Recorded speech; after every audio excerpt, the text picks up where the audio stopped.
my age and you'll need glasses, okay? Jason has honored us with a few visits. What I like when a company comes back is we get a progress report. He's difficult to pin down. He's a bit of a kangaroo. Then he's in whatever, then he's in whatever, now he's in whatever. So Jason, over to you. Tell us, what are you up to in Marula Mining? Thank you very much. Glad to. Thank you. Thank you, Bernard. And thank you, everybody. We're here to talk about Marula Mining today, where, like Bernard said, I was here a year ago talking about our plans and ambitions, not just here in South Africa, but elsewhere in East Africa. So let me just quickly give you an update. Unlike many mining companies that are listed on London, our headquarters is in Nairobi. And out of Nairobi, we've built quite the business, both there in East Africa, Kenya, Tanzania, but also down here in South Africa, and particularly in the Northern Cape region. So we've listed as Marula Mining 2 years ago. And in the space of 2 years, we've grown our business quite considerably. We now have an operating mine up in the Northern Cape, the Brewer mine, producing spodumene ore, tantalum, feldspar. We will be looking to commence production of additional tantalum, tungsten up there in the Northern Cape over the second half of this year. And we're looking at some cobalt and associated mineralization here in South Africa, in Limpopo. And a few other things here, which you'll certainly hear about in the coming weeks and months from us. Up in East Africa, just this week, we've started production at our manganese mine. So perhaps we should talk. Bernard? You seem to be able to tap in some good funding here. So yes, we've just started production from our manganese mine up there. Across the border in Tanzania, we have a copper mine, which will start production in the second half of this year. And we have some incredibly good graphite projects in Tanzania, near Moshi, near Mount Kilimanjaro, where again in the second half of this year, we'll be starting our initial production. So as you can probably guess from that, we are not that true exploration company. We're looking for an accelerated production profile, developing mines, typically brownfield, or ones where the local partners have stumbled when it comes to raising capital, or don't have the necessary skills, access to the capital markets, which we can bring in out of Europe and out of here as well. Look, I think I've touched on this. Look, I've worked in Africa now for literally all of my career. I came as a young mining engineer out of the UK, working out here at the Kinross gold mine. And that was my first experience. And since then, been working throughout Southern, East, and Central Africa. So our focus is basically building on my experience, an opportunity to identify projects where we can actually get them into production. And that's the key thing. You know, I've seen and I've experienced, both as a banker, fund manager on the mining side, far too much funds being squandered and not actually going into the ground to actually accelerate those projects through to production. And that's where I believe the greatest value is to be had. It's actually producing, generating a cash flow, and actually working in amongst the communities, your stakeholders, and delivering for your shareholders.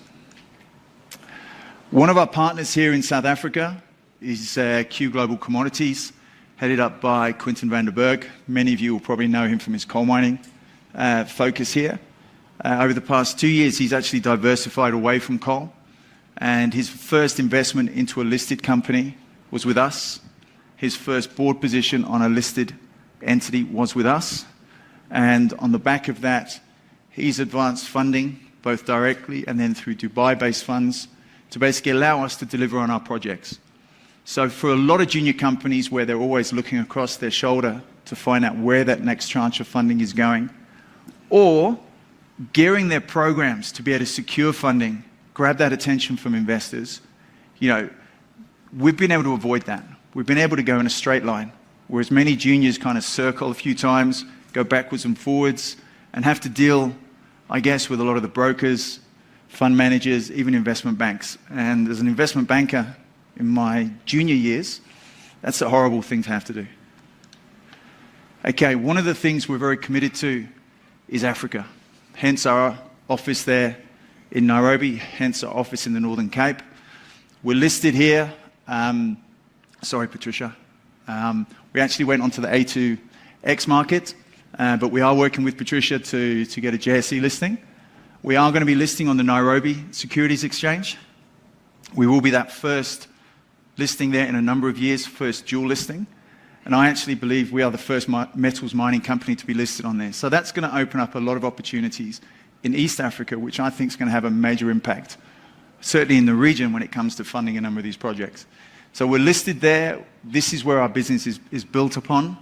And I think that's one of the advantages which has allowed us to really take forward all our projects towards development over the past 2 years. We'll talk about Blesberg up in the Northern Cape. For those that have been up there in the Northern Cape, it's an amazing place. Drive past Springbok, heading towards the Namibian border. We're just there on the left-hand side.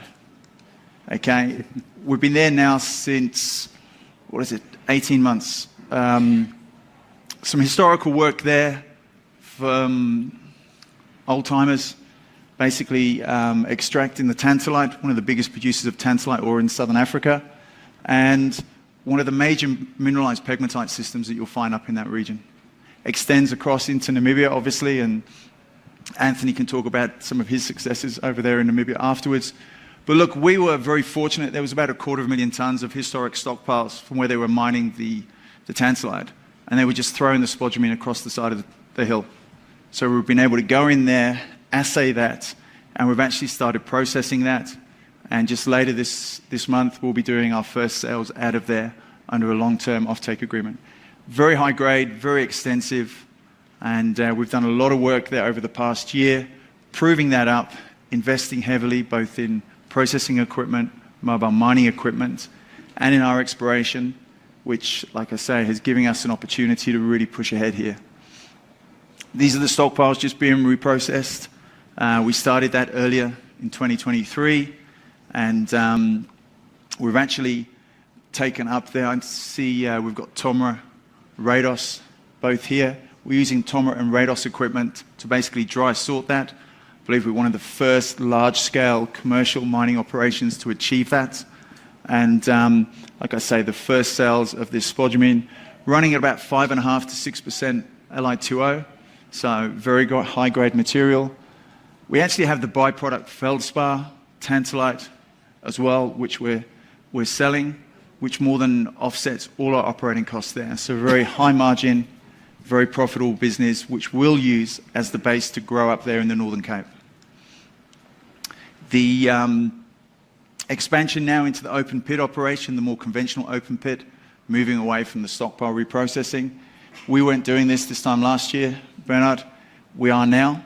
So the drilling and blasting is to commence later this quarter, as we move into that more conventional style mining up there. It's been a fantastic experience to date, just doing 5,000 tonne per month of sales. But with lithium prices, even at the current low prices of $1,000 a tonne, we're quite comfortable with the sort of margins that we're going to be getting out of there. Okay, going forward, up at Blesberg, major expansion, growing our footprint. There's some adjoining licenses which we will be incorporating into our bigger plans with a view there of basically growing, using a central processing facility there at Blesberg. We've got the license adjoining to the north. We're in discussions to one to the south. So we've got a real opportunity with the infrastructure we've sunk over the course of 2023, 2024, to kind of grow that business and create quite a significant battery metals hub up there in the Northern Cape.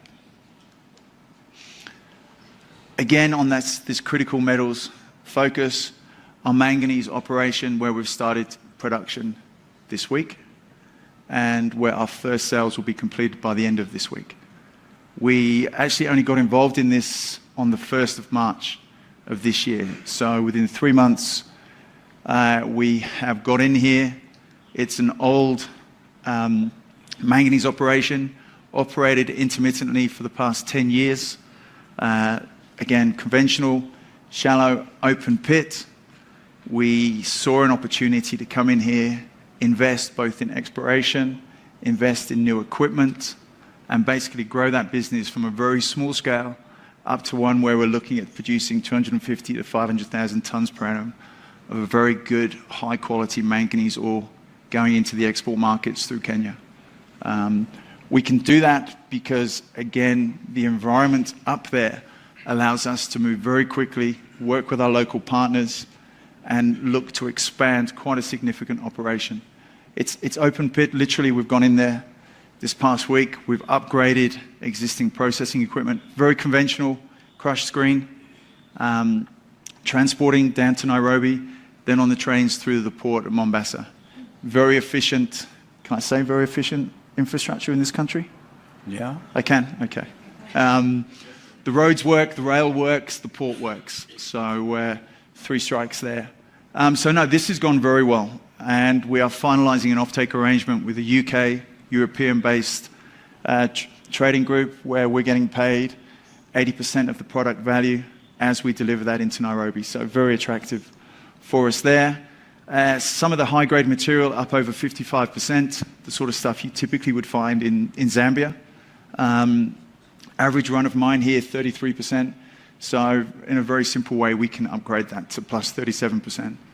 For those that have focused on the manganese market over the past few months, major disruptions in the supply chain there out of the mines in Australia. You've had about between 10 and 13% of global production basically taken out of the supply equation for the next 12 months or so. So you've seen benchmark prices rise 60, 70% over the past 6 weeks. So, you know, very good time to be producing and selling manganese into the market here. At the moment, there's 3 small open pits. We're going to develop that into a single large open pit. Strike length over 9 kilometers, very significant. Outcropping and outcropping in a number of places, and 1.5 to 12 meters deep. So very little overburden to be removed. Good infrastructure and offtake arrangements to be signed later this week. Okay. First sales before the end of this month. And we've secured new logistics, transportation contracts in place. One of the great things when you're dealing with commodities such as manganese, very simple processing, very simple operation. It becomes more of a logistics exercise. So it's been very fortunate for the environment we find ourselves in Kenya that we can actually do this. We've had a double win, not just with the manganese prices increasing significantly.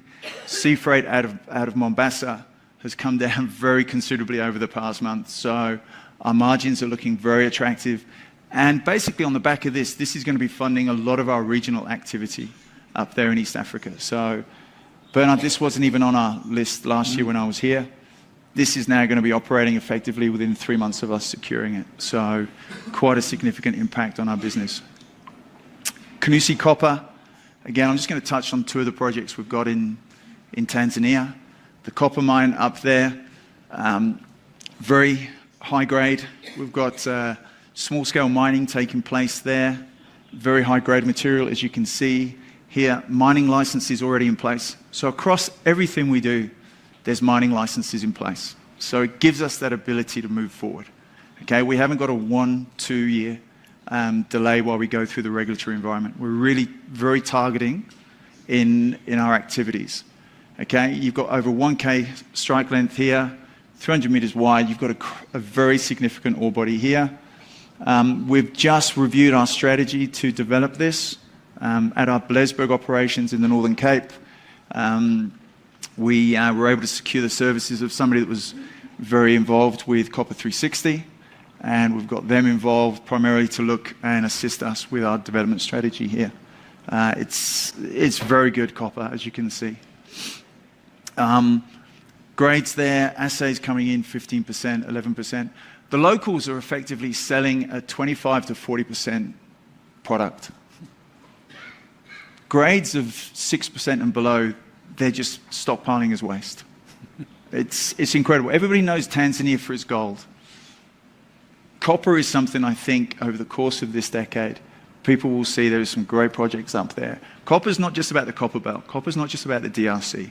There's some incredible resources and projects here. And the only way you're going to find them is by getting out. We drove, I think it was 9 hours from Nairobi to go and have a look at this. And I think 7 hours into that trip, I've got some of my colleagues here, 7 hours into that trip, I was at my limit. And we were about to turn around. And then we turned the corner and we saw this. We saw the small open pits. It's one of those car trips which I'm really glad we were able to finish. But here, this is going to be developed in the second half of this year. Process plant will be coming up July, and we'll get that first product out in the last quarter of this year.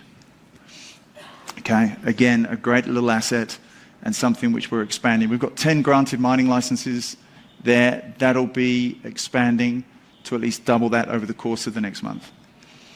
Lastly, but certainly not least, is our graphite projects. Located near Moshi, which is Mount Kilimanjaro. We started off here a year ago, and we had 10 granted mining licenses. We now have 35. Our initial phase of work really identified some incredible opportunities here. Large jumbo flakes, and I know we've got the guys from Walkabout here doing some amazing work up in Tanzania. Tanzania is going to become, one of the significant producers of graphite in the world. Some incredible projects there. What we found here at Moshi, again, significant surface mineralization extending for over 3 kilometers. You've got local miners, local cooperatives mining this, packaging it in sea containers and selling it without any processing, and receiving over $1,000 a ton. This is the quality of that mineralization. You put in place a proper processing plant here, your value on that is going to go up several-fold. So it's something that we're certainly looking at, and we'll get into production again before the end of this year. Okay, again, you can see some of the flakes, you can see some of this there. Our resource work on both the copper and here on the graphite is going to be completed before the end of September. That will allow us to really focus our attentions here. Okay, as you can see, very extensive. This is some of the work. Okay, your typical grades. Ooh, did we do something there? Some very good grades here, but this is very typical of what you're finding up in Tanzania. Truly a world-class graphite region, and one, like I say, I think will have a major impact in its global positioning over the course of this year as you get a couple new projects coming on, but certainly as you go through the rest of this decade. Like I say, second half of this year, we're looking forward to a medium-sized, shallow open pit operation scheduled to commence. And like I say, I've got our head of Tanzania here, and he's pushing me, wondering how come the Kenyan manganese got in there first. But we'll be clearly pushing ahead on here. Like I say, graphite is very exciting. It was something I never thought I'd get involved with.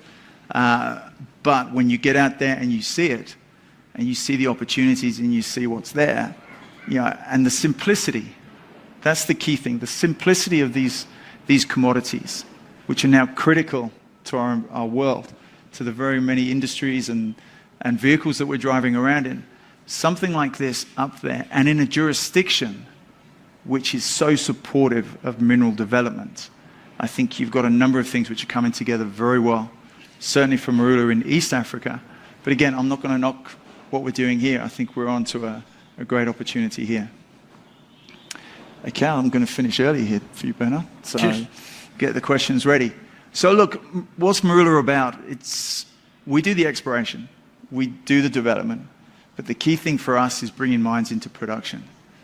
Medium-scale mines which have the potential to grow quite significantly. We want to get it into production in a low-risk environment.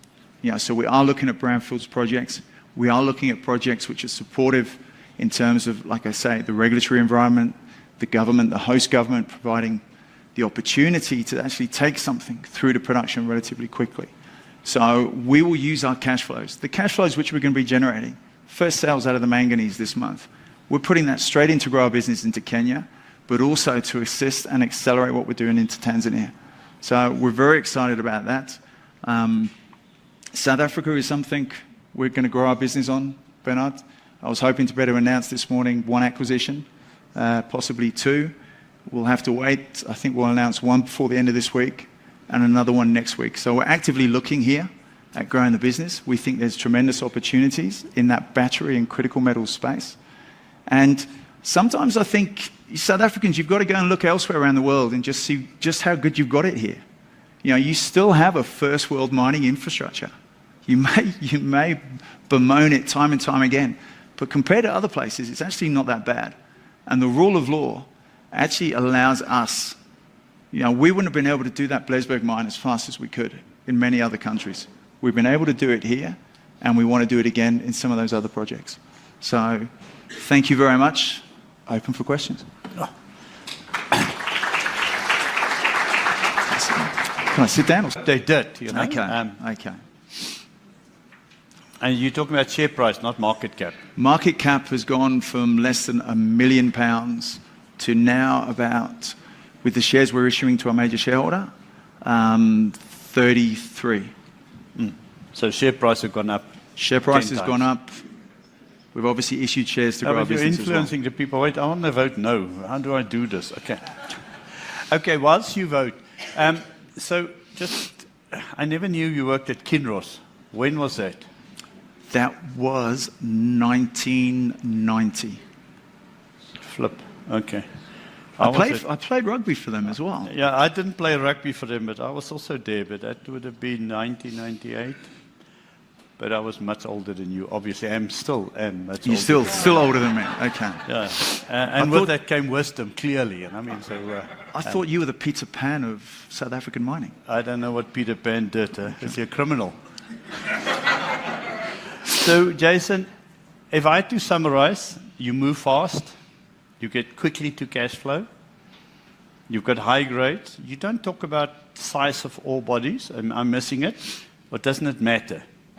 A lot of your tenement seems to be 7 years, etc., etc. That's not the conventional story is 20-year life. You have to look at the NPV. You play a cash generation, quick to cash flow game, or am I? No, it's a quick to cash flow game. But what it is as well, when we get involved with these licenses, it's an initial 7 years, such as in Tanzania.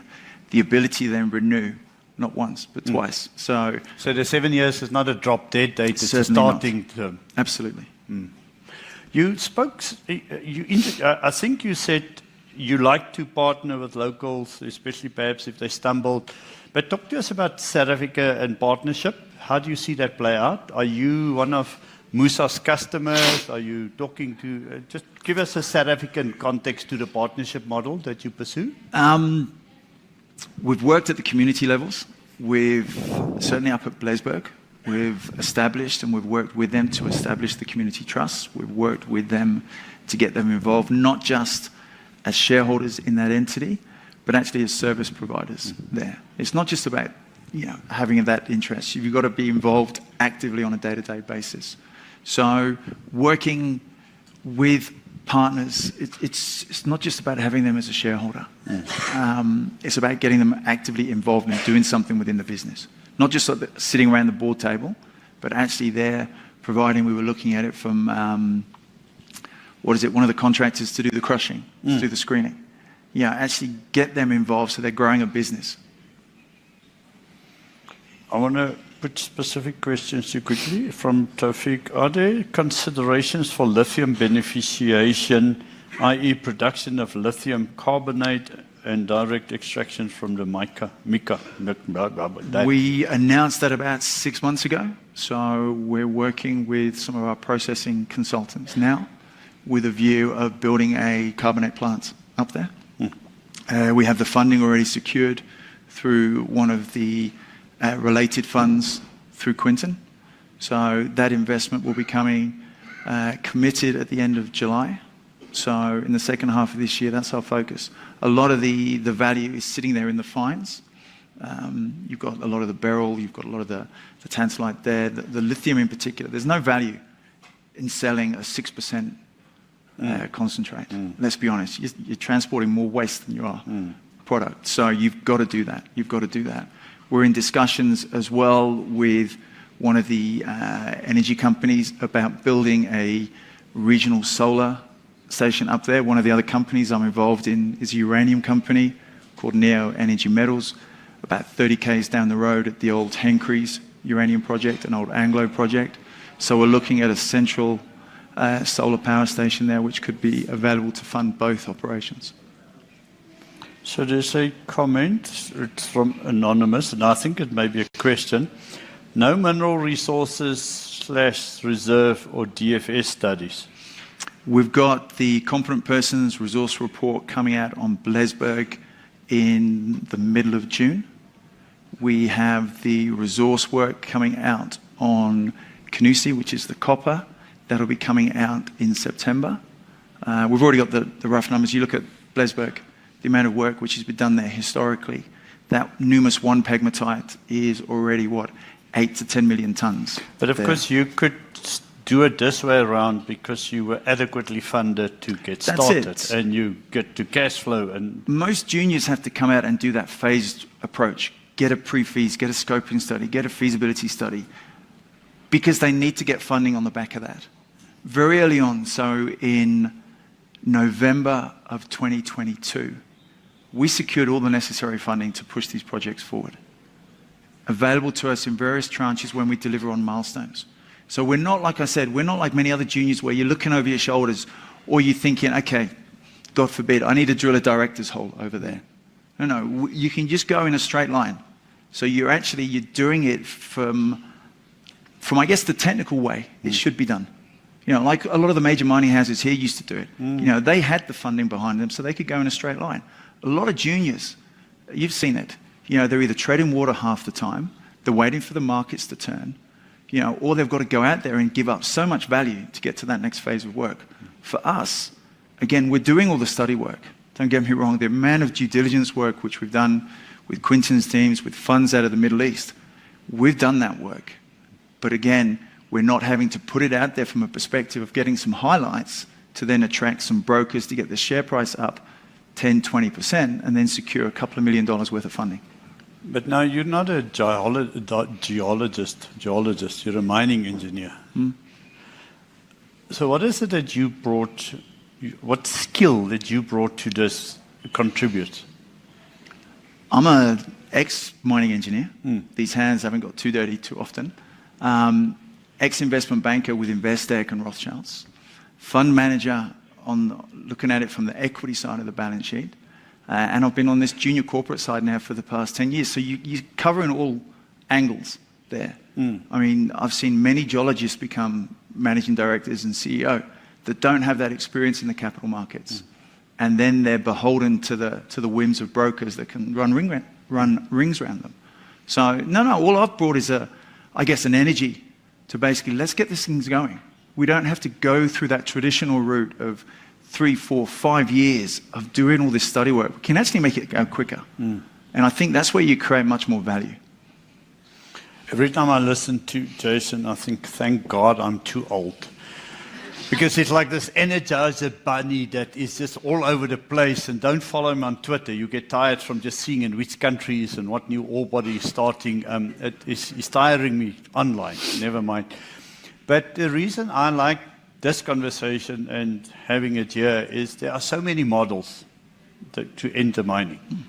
There's not only the BHP model or the this model or the that model. There's not only the conventional model.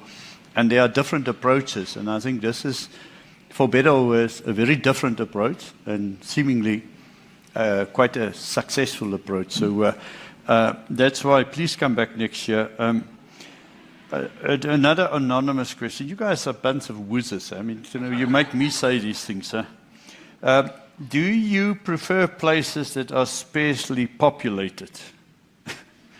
I mean, there are some advantages to where Blesberg is. I'm just saying Blesberg because from last year to this year you've improved. But I'm helping you with the... So Blesberg, there are some advantages to where it is. No?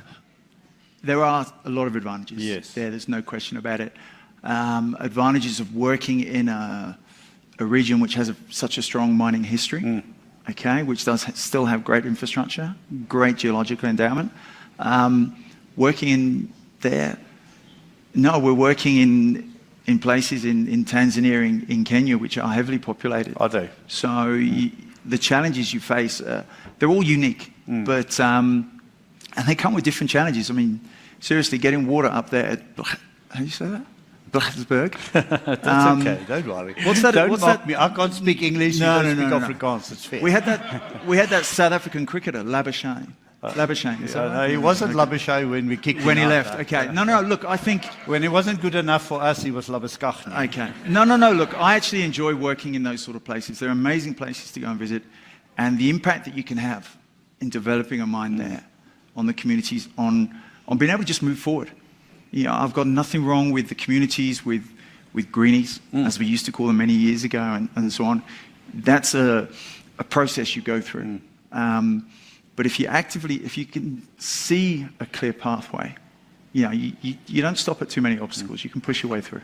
So, I mean, you knew about this conference for weeks and you missed your announcement. So that's the first failure I chalk up against. Don't blame me. It's the other come on, counterparty. dude. You had the whole bloody year to get your announcement. We met ready on for today. Sunday morning for breakfast to try and finalise.